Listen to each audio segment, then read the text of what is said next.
Hi boys and girls, and welcome parents to our writer's workshop today. Today is going to be the first day of selecting, which is actually only one day. And so we're going to be selecting a subject about which you will be writing your literary biography. In order to do this, we're going to use your generating ideas sheet. So you will need that.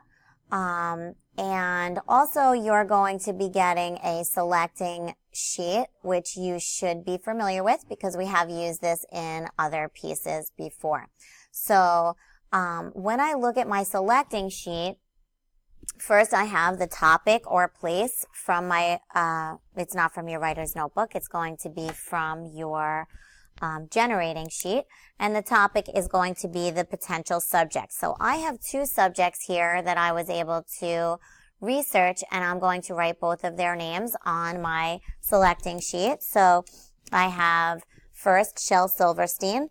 Oh, and I skipped a writing non-negotiable, which is first to write my name and number and the date. And watch me as I fill in my subject name, which I'm getting from my generating sheet, which of course I spelled correctly because I know that when in sight, I must spell it right. My second subject is Eleanor Roosevelt. And you should hopefully have a third subject, but if you don't, two will be just fine. Okay, so I'm going to set my sheet to the side. So now I'm going to think about, based on what I know about Shel Silverstein, is he someone who I would want to learn more about? Is he interesting to me? And based on what I learned about him, I would say that he is someone who was somewhat interesting to me. Next, I have to think about, does this subject have research that I can read on my own? The answer was absolutely. Everything that I found about him so far, I could definitely read on my own. I'm going to skip this next column and get back to that.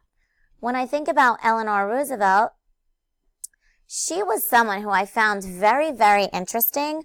So I'm going to choose the sentence that says, I would love to learn more about this topic. And she was someone who I found so interesting that I know I would love to learn more about her. And then, does this subject have research that I can read on my own? I think so.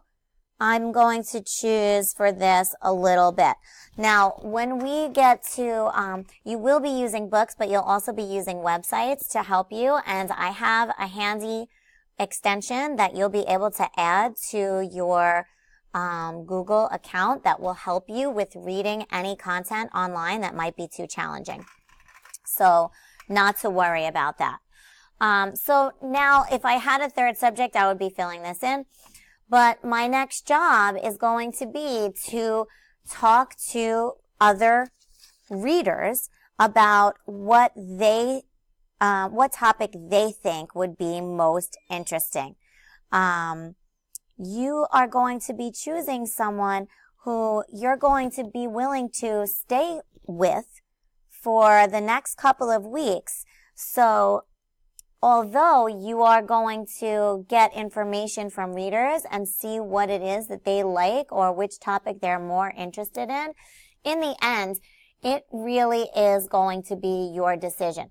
So you want to talk to readers, talk to students, talk to parents, and have them, or you can jot their name inside the box next to the subject of interest.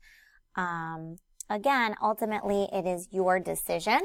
So I am looking forward to seeing who you choose and making your commitment to study that person going forward.